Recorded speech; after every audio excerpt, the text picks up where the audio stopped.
በዚህ ቻናል ላይ በብዛት የሰራኋቸው ቪዲዮዎች የቢዋይዲ DMI ሲስተም የሚጠቀሙ ናቸው እና ሁሉ ጊዜ ደግሞ እነዚህን ቪዲዮዎች ሲሰራ እነዚህ መኪኖች ናቸው በብዛት መገዛት ያለባቸው ላችኋለሁ። በዚህ ቪዲዮ ደግሞ ለምን የቢዋይዲ DMI ሲስተም አሪፍ እንደሆነ እመነግራችኋለሁ ማለት ነው። በቀጣይ ቪዲዮ ጉዳቶቹን እመጠቅስላችሁ ይሆናል። ስለዚህ በዚህ ቪዲዮ DMI ሲስተም እንዴት ነው የሚሰራው፣ ለምን ጥሩ ሆነ የሚለው ላይ እንነጋገራለን ማለት ነው። DMI ሲስተም ከሌሎቹ ኖርማል ሃይብሪዶች ከቶዮታዎቹ ጋር የሚለያዩበት ቤዚክ ነገራቸው DMI ሲስተም BYD ላይ የሚያስቀድሙት ኤሌክትሪክ ሞተሩ ነው። ከዛ በኋላ ነው ጋዝ ሰከንድ የሚሆነው ማለት ነው። ሌሎቹ የቶዮታ ሃይብሪዶች ግን መጀመሪያ ጋዝን ነው የሚያስጠቅሙት፣ ከዛ በኋላ ጋዙን ነው የሚያግዘው ኤሌክትሪኩ። ለዛ ነው የዚህን ያህል የኢፊሸንሲ ልዩነት ያላቸው። አሁን በቶዮታ በኩል ሃይብሪድ ብገዙ በእርግጥ አስተማማኝ ነው፣ ለረጅም ጊዜ እንደምነዱት የተረጋገጠ ነው። ነገር ግን የቶዮታ ሃይብሪድ በሊትር ከ12 13 ማክሲመም 10 መጨረሻዎቹ ጋር ቢደርስ ነው እንጂ 20 ቤት ውስጥ አይገባም። የዲኤምአይ የቢዋይዲው በምንሄድበት ጊዜ ግን ከ20 በላይ እስከ 30 በላይ ሊሄድ ይችላል በአንድ ሊትር ቤንዚን የምትሄዱበት ማለት ነው። ለዚህ ደግሞ ምክንያት የሆነው የሚጠቀሙበት ሲስተም መለያየቱ ነው። የቢዋይዲ ሃይብሪድ ሲስተም ከሌሎቹ ሃይብሪዶች በጣም የሚለይ ነው። DMI የሚባለው ሲስተም ስፔሻሊ 3 አይነት ሞድ ነው ያለው፣ 2 አይደለም። የመጀመሪያው ሞድ ኤሌክትሪክ ሞድ ነው። ዝም ብላችሁ በቀስተኛ ስፒድ በምትንቀሳቀሱበት ጊዜ መኪናችሁን አስረስታችሁ ስትሄዱ ኢቪ ላይ ነው የሚሆነው። ከዛ በኋላ ኢቪ ላይ ሲሄድባችሁ የሚጠቀመው ባትሪ ውስጥ ያለው ቻርጅ ብቻ ነው ማለት ነው። ስለዚህ ባትሪ አለው። ባትሪው ደግሞ ቫሪ ቢያደርገው ከ18 ኪሎዋት አወር እስከ 30 ምናምን ኪሎዋት አወር ቫሪ ቢያደርግ ባትሪ ፓክ አለው። እንደ መኪናው ሞዴል የሚለያይ እስከ 18 ኪሎዋት አወሩ 50 ምናምን ኪሎ ሜትር የሚሄድ ነው። እስከ 30 ምናምን ኪሎዋት አወር ካለው ደግሞ እስከ 150 ኪሎ ሜትር በኤሌክትሪክ መሄድ የሚችል ይሆናል ማለት ነው። እንደየመኪኖቹ ሳይዝ መለያየት ባትሪው ይለያያል፣ ከዛ በኋላ ሬንጁ ይለያያል ማለት ነው። ስለዚህ ከተማ ውስጥ በዝቅተኛ ስፒድ ስነዱት በመጀመሪያው ሞድ ነው የሚሄደው። ይሄ ሞድ ምንድነው አልኳችሁ? በኤሌክትሪክ ሞድ ይሄዳል ማለት ነው። ከዛ በኋላ ግን ትንሽ ኃይል ሲፈልግ ወይ ደግሞ ባትሪው እያለቀ ሲመጣ ሁለተኛው ሞድ ይጀምራል። ሁለተኛው ሞድ ደግሞ ኢንተርናል ኮምበስሽን ኢንጂኑ ኖርማል ኢንጂኑ ማለት ነው፣ ነዳጅ እየተሞላበት የሚሰራው የቤንዚኑ ኢንጂን ይነሳል። ከተነሳ በኋላ ግን መኪናው መንዳት አይጀምርም፣ ባትሪውን ቻርጅ ማድረግ ነው የሚጀምረው። በኖርማል ስፒድ ከተማ ውስጥ እየሄዳችሁ ባትሪያችሁ ካለቀ ምንድነው የሚያደርገው? ይህ የነዳጅ ሞተር ባትሪያችሁን ቻርጅ ያደርግላችኋል። ከዛ በኋላ ባትሪያችሁ ቻርጅ ከተደረገ በኋላ ወደ ኤሌክትሪክ ሞተሩ ይሄዳል። ወይ ደግሞ ዳይሬክትሊ ከነዳጅ ኢንጂኑ የሚመጣው ኤሌክትሪክ ከጀነሬተሩ የሚመጣው ኤሌክትሪክ ማለት ነው ወደ ኤሌክትሪክ ሞተሮቹ ይሄዳል። ከዛ በኋላ መኪናውን ይነዳዋል ማለት ነው። ይሄ ሁለተኛው ሞድ ነው። ሶስተኛው ሞድ ደግሞ በከፍተኛ ፍጥነት በምንነዱበት ጊዜ ነው፣ በተለይ ሃይዌይ ላይ ማለት ነው። ሃይዌይ ላይ ከኤሌክትሪክ በላይ አንዳንድ ጊዜ ኢንተርናል ኮምበስሽን ኢንጂን ኢፊሸንት ይሆናል፣ የሚያዋጣ ይሆናል። ስለዚህ ሃይዌይ ላይ በከፍተኛ ስፒድ በምንነዱበት ጊዜ ሙሉ ለሙሉ ኤሌክትሪክ ሲስተሙን ማለት በሚቻል ደረጃ ሊተው ይችላል። ከዛ በኋላ ክለቹን ቀጥታ ከሞተሩ ጋር ይገናኛል ፍሪ ሲሆኑ ማለት ነው። ከዛ ጎማውን መንዳት ይጀምራል፣ የነዳጅ ሞተሩ ማለት ነው።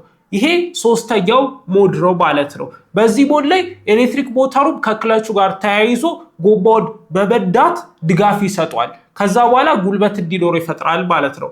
ይሄ ሞድ በከፍተኛ ፍጥነት ከምትሄዱበት በተጨማሪም ከፍተኛ ጉልበት በሚጠይቅበት ጊዜ፣ ጭቃ ውስጥ በምገቡበት ጊዜ፣ በረሃ ላይ በምትሆኑበት ጊዜ ምናምን መኪናው ጉልበት ስለሚፈልግ ይሄንን ሞድ ነው ሶስተኛውን ሞድ የሁለቱን አንድ ላይ አቀናጅቶ የሚጠቀመውን ሞድ የምትጠቀሙት ማለት ነው። ነገር ግን ከተማ ውስጥ ስትሄዱ ዝም ብላችሁ መኪናችሁን አስረስታችሁ ኤሌክትሪክ ብቻ ነው የሚወስዳችሁ። ከዛ በኋላ ግን ባትሪው እያለቀ ሲመጣ ኤሌክትሪኩ ስለሚበራበን ከነዳጅ ሞተሩ ኤሌክትሪክ ጀነሬት ይደረግና ወይ ወደ ባትሪው ወይ ወደ ኤሌክትሪክ ሞተሩ ይላካል ማለት ነው። ሶስተኛው ሞድ ላይ ደግሞ ፍጥነት በሚፈልጉበት ጊዜ ወይ ደግሞ ጉልበት በሚፈልጉበት ጊዜ ሁለቱም አንድ ላይ ሆነው መንዳት ይችላሉ ማለት ነው። ስለ ኢፊሸንሲ በምናወራበት ጊዜ ደግሞ ይሄ ነው ዋነኛ ፖይንታችን፣ ከኪሳችን የሚወጣውን ገንዘብ የምናሰላበት ጊዜ ነው ማለት ነው። ስለዚህ በመጀመሪያው ሞድ ስትሄዱ ኤሌክትሪክ ብቻ ነው የምትጠቀሙት። ኤሌክትሪኩ የሚመጣው ደግሞ ወይ ቤታችሁ ቻርጅ ካረጋችሁት ነው፣ ፕላጊን ሃይብሪድ መኪኖች ስለሆኑ ማለት ነው። ወይ ደግሞ ባትሪው በሚያልቅበት ጊዜ ነዳጅ ተሞልቶ በሚመጣው ኤሌክትሪክ ነው ባትሪው ቻርጅ የሚደረገው። ስለዚህ ሞተሩ ነዳጅ ተሞልቶ ባትሪው ቻርጅ ያደርጋል ካለን በእንደዚህ አይነት ሲስተም 100 ኪሎ ሜትር ለመሄድ በአቬሬጅ ከ3 እስከ 4 ሊትር ቤንዚን ይፈልጋል ማለት ነው። ስለዚህ በአቬሬጅ ይሄን ሲስተም በምትጠቀሙበት ጊዜ 25 ኪሎ ሜትር አካባቢ ይወስዳችኋል ማለት ነው። 1 ሊትር ቤንዚን አስቡት፣ በ1 ሊትር ቤንዚን 25 ኪሎ ሜትር ስትሄዱ። ነገር ግን ይሄ ሲስተም በዚህ ሰዓት ራሱ እንደ ኤሌክትሪክ መኪና ነው የሚቆጠረው። ምክንያቱም ከባትሪው ኃይል እየወሰደ የኤሌክትሪክ ሞተሩ መኪናውን ይነዳዋል ማለት ነው። ስለዚህ ይሄ ሲስተም ምን ይባላል መሰላችሁ? ሬንጅ ኤክስቴንደር ይባላል። ሬንጅ ኤክስቴንድ ብቻ እያደረገ ያለው ባትሪው በሚያልቅበት ጊዜ ባትሪውን እየሞላው ነው ማለት ነው። በጣም ከፍተኛ ኢፊሸንሲ ያለው በዝቅተኛ ሊትር ቤንዚን ከፍተኛ ኪሎ ሜትር ይወስዳችኋል ማለት ነው፣ እንደ ሬንጅ ኤክስቴንደር በምትጠቀሙበት ጊዜ። ሶስተኛው ሞድ ደግሞ የሶስተኛው ሞድ ኢፊሸንሲ ስናወራ ደግሞ ይሄኛው በጣም ከፍተኛ ነው፣ ዲማንዲንግ ነው። በሊትር 10 ኪሎ ሜትር እንኳን ላይሄድላችሁ ይችላል። ምክንያቱም ከፍተኛ ፓወር ነው የሚያወጣው። በዛ ላይ ደግሞ ኤሌክትሪኩንም ሙሉ ለሙሉ ላይ ይጠቀሙ ይችላል። ሶስተኛው ሞድ ላይ ሙሉ ለሙሉ እንደ ኢንተርናል ኮምባስሽን ኢንጂን ዝቅተኛ ኤፊሸንሲ ይኖራል።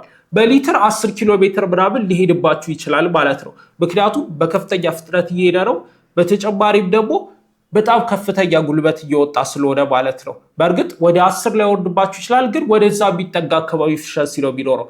ነገር ግን ይሄ ራሱ ቢሆን በጣም አሪፍ ነው። አብዛኞቹ መኪኖች እዚህ ስቴጅ ላይ የሚቸገሩ ስላሉ ማለት ነው። ነገር ግን እነዚህ መኪኖች በዋናነት እንደዚህ እንድትጠቀሟቸው አይደለም የተሰሩት። ከተማ ውስጥ መጀመሪያ ባልኳችሁ በሁለቱ ሞዶች እንድነዷቸው ነው የተሰሩት ማለት ነው። ስለዚህ ይሄ ሲስተም ነው የቢዋይዲ ዲኤምአይ ሲስተም ማለት ነው። ዲኤምአይ ብቻ ሳይሆንም ዲኤምፒ የሚባል ሲስተምም አለው ቢዋይዲ። ዲኤምአይ በሚሆንበት ጊዜ ዱዋል ሞተር ኢንተለጀንስ ነው። ሁለት ኤሌክትሪክ ሞተር ከፊት ይኖራል በብዛት፣ ከዛ ሁለቱን ጎማ ይነዳል። ይህ ደግሞ የሚያገኘው ከባትሪው ነው ኃይሉን። ይህ ባትሪ ደግሞ በሚያልቅበት ጊዜ ከኢንተርናል ኮምባስሽን ኢንጂኑ በብዛት ቱርቦ ይኖራቸዋል። 1.5 ሊትር 4 ሲሊንደር ፔትሮል ኢንጂን የቤንዚን ኢንጂን ነው የሚሆነው ማለት ነው። ይሄ ሲስተም ነው በብዛት ያለው ዲኤምአይ ላይ። ዲኤምፒ በሚሆንበት ጊዜ ግን አንደኛው የኤሌክትሪክ ሞተር ቢያንስ ወደ ኋላ ይሄዳል ማለት ነው። ስለዚህ ኦል ዊል ድራይቭ ይሆናል። ሁሉም ጎማ የሚነዳበት ጊዜ ይኖራል ማለት ነው።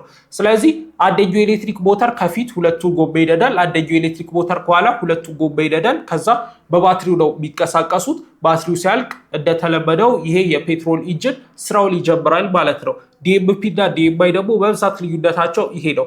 በእርግጥ አንዳንድ ጊዜ ከሁለት በላይ ሞተር ሊኖራቸው ይችላል። ነገር ግን ዱዋል የሚለው ስም አይሰጠውም ማለት ነው። ስለዚህ በብዛት አሁን ቲክቶክ ላይ እኔ ቪዲዮ ሰራ፣ ሌሎች ቪዲዮ ሲሰሩ አይታችሁ ከሆነ አንዴ ፉል ታንክ እና ፉል ቻርጅ ካረጋችሁት 1200 እስከ 2000 ኪሎ ሜትር የሚወስዳችሁ መኪና እንላለን። እንደ ሬንጅ ኤክስቴንደር አስበረው ነው ማለት ነው።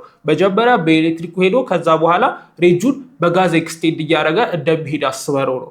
ከዛ በኋላ ግን ያለው ሲሪየስ ሃይብሪድ በሚሆንበት ጊዜ ግን ኢፊሸንሲው በደንብ ነው የሚወርደው። ልክ እንደ ኖርማል መኪኖች ያለ ኢፊሸንሲ ነው የሚኖረው። ነገር ግን እነዚህ መኪኖች በሶስተኛው ሞድ እንዲነዱ ታስበው ሳይሆን በመጀመሪያው በሁለቱ ሞዶች እንዲነዱ ታስበው ስለተሰሩ ምንም አይነት ችግር አያጋጠማችሁም ከተማ ላይ ማለት ነው። ከተማ ላይ ብቻ ሳይሆንም አሁን ሊዮፓርድ 5 በብዛት ወርቃዎጮች እየገዙት ነው ያሉት። ወደ ገጠር እየተጠቀሙበት ነው፣ ወደውታል። ነገር ግን ፊውል ኤፊሸንሲው ሲሪየስ ሃይብሪድ በሚሆንበት ጊዜ በጣም እያሳሰባቸው ይገኛል ማለት ነው። ሊዮፓርድ 7 በሁለቱ ሞዶች በጣም ጸዴ መኪና ነው። በዲኤምአይ ሲሆን ማለት ነው ወደ ዲኤምፒው እንደዚህ አይነት ሲስተም ነው የሚኖረው።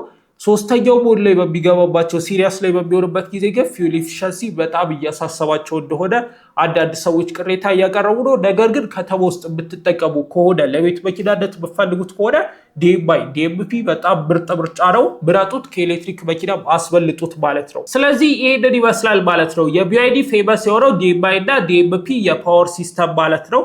እስቲ እናንተን ሀሳብ ኮሜንት ላይ አሳውቁኝ። በቀጣይ ደግሞ ያሉትን ጉዳቶች ብሰራላችሁ ይሆናል ማለት ነው። ይሄ ምርጥ የካር ኮሚኒቲ ነው። ኢትዮጵያ ውስጥ የማታገኙትን አይነት የመኪና ኮንተንቶችን እዚህ ጋር ስለምታገኙ ሰብስክራይብ በማድረግ ተቀላቀሉ። ቀጣይ በአሪፍ ቪዲዮ እስከምንገናኝ ድረስ ሰላም ቆዩኝ።